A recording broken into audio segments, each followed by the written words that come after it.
Alkukauden aikana hienonnut muutaman aika metkana vaparikuvion ja itse asiassa aika mielenkiinnolla nyt odotan, tuleeko siellä nyt jotain hieman erilaista. Katsotaan. Pallo pelataan Oksaselle ja Oksanen, oi mikä veto!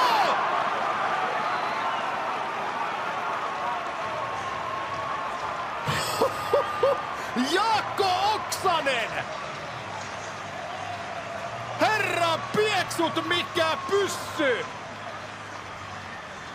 Ibrahim Sisekil pitelee päätään epäuskon vallassa, että mitä tulee.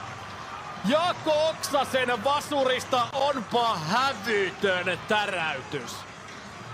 20 minuuttia pelattu, Kuopion Palloseura johtaa ottelua 2-0.